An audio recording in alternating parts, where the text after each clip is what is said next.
Hey friend, Graham here from the recordingrevolution.com, and welcome back to another episode of the One Song, 1 Month Challenge, where we are writing, recording, mixing, and releasing a song in 30 days just to kickstart the year and to get us moving and get us actually accomplishing something. It's fun. There's been so many of you joining me, and I hope you are having fun as well. We are in the middle of mixing week, so I'm actually mixing my song this week. Hopefully you caught the last video where we looked at loading up the mix bus with plugins.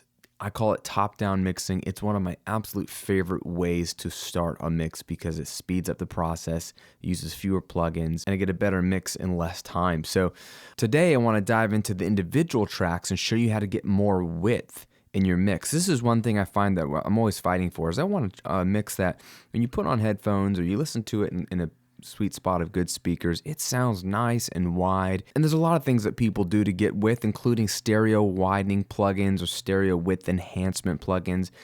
And that can be helpful if it's like a last resort, if you really, really need it. But what I prefer to do is a more natural way of tricking your ear into thinking that your mix is wider, and simply by using EQ. If you saw the guitar recording video that we did on the recording week of One Song, 1 Month Challenge, you saw how I used two different guitar amps, one on the left and one on the right, that have very different tones to give my song more width in the recording phase. I'm going to take that concept one step further and use EQ to further enhance those sides, so there's further separation on the left side versus the right side, so they sound even a little bit more different, and that's going to fool our ears into thinking the mix is even wider than it currently is. So let me show you what's going on here. What I have is, let's take the chorus, and I'll take off any plugins on the two guitars in the chorus, and take a listen to the left and the right, the edges. Just try to mentally hear the edges of the song. God, I believe you satisfy your children. My hands are open. All right, so we have two main guitars on the left and the right. You remember me recording these.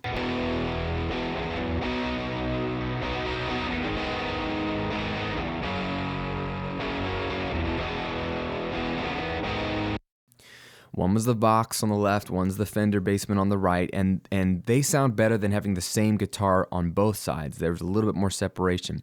What I like to do is take the edges and grab an EQ and do what's called complementary EQ carving, okay? We're going to carve holes, EQ holes on each guitar part that complement each other. That's where the complementary comes from. So on the left guitar, this is the Vox, I have an EQ. And all I've done is I found what I think is a sweet spot for this guitar that I wanted to enhance a little bit with a simple 3 dB boost. And for me, that was 1K. Okay, so I'm going to just go ahead and solo this one guitar, bring it up the middle, and bring on the EQ. So I really liked what this sounded like at 1K.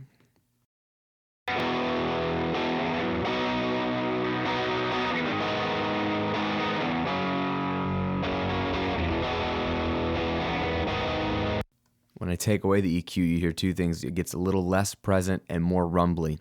So I've got a high-pass filter rolling off everything below 98.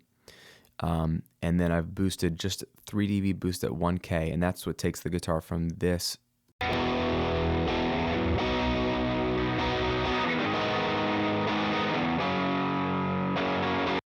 to that, which is just a very, very subtle change. Nothing's really drastically changed. I cleaned up the low end, yes, with a high pass. That's a great idea.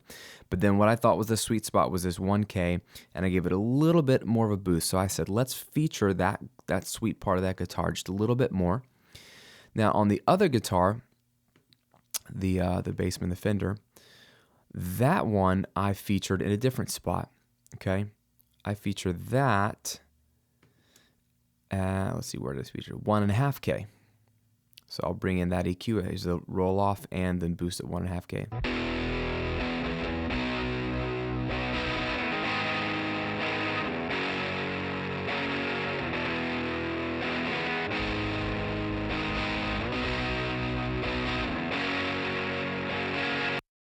Okay, again, rolled off the low rumbly stuff And then I did a slight boost at 1.5K, which sounded really nice on this guitar. So I found what I think are maybe the sweet spots on the Vox on the left, which I've got them panned up the middle right now. But on the Vox, I thought 1K sounded good. On the other guitar 2, I thought 1.5K sounded good. So what I'm going to do now is flip-flop that on each guitar with a simple cut. So for example, on the first guitar, remember I said I thought 1K sounded good, so I gave it a 3 dB boost. Well, on the guitar on the right, I'm going to go to 1K and do a 3 dB cut. Okay? And I'm going to make it a little bit narrower of a band. I prefer to use narrower bands when cutting and more gentle, rounder, wider bands when boosting. A little more natural sounding to me. So on this right guitar, I'm cutting the sweet spot where I've boosted on the left guitar. And as you can guess it, I'm going to look at what I boosted on the right guitar. Okay, 1.5K. I'm going to go back to the left guitar, and that's 1.5K. I'm going to cut out 3 dB of 1.5K. So I've done complementary EQ curves. Where I've boosted on the left, I've cut on the right. Where I've boosted on the right, I've cut on the left. What this is really going to do is, even though these are 3 dB boosts and cuts, because of the complementary cut to the boost on the other side, it's going to be like the difference of 6 dB in difference, right? If I boost one guitar 3 dB and cut the other one 3 dB, there's now a 6 dB swing, more or less, of those guitars to make them even more different. So maybe you're not following along, but let's hear what all of this jibber jabber is doing. I've got the 2 guitars on the left and the right. And then what I'm going to do is up here where it says VMR, I'm going to press play and then bypass those 2 EQs by clicking them in. When I do that, you're going to hear the guitars go back to the way they were. And that's when you're going to notice it. By themselves, they don't sound much different, but when you go back and forth, you realize that what sounds wider now is going to sound more narrow when I take away the EQ. So here we go. I'm going to press play and take away the EQ.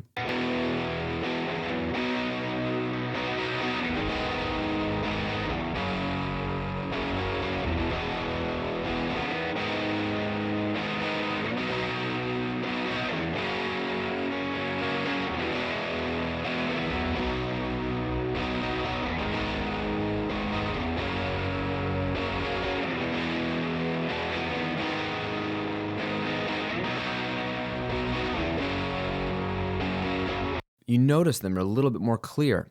When you take away the EQ, it's almost like they kind of get a little closer to the middle because they're a little more alike. The more I can do this complementary EQ carving, the more different they sound. And this is the key, guys, is when your ears hear different tonal things on the left and the right, then your ears can perceive the edges of the mix a little bit more clearly, which reveals to your ear just how wide the mix is, because these things are hard pan. They're as far away as they can get. But if the 2 guitar tones sound similar, your ear kind of blends them together, and so the edges don't sound nearly as far out as they really are.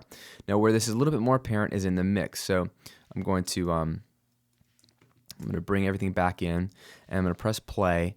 And I'm just going to bypass again the EQ on the outside guitars. And again, you'll notice sort of the clear defined edges get a little mushier and the mix get a little less width when I take away the EQ. Gotta believe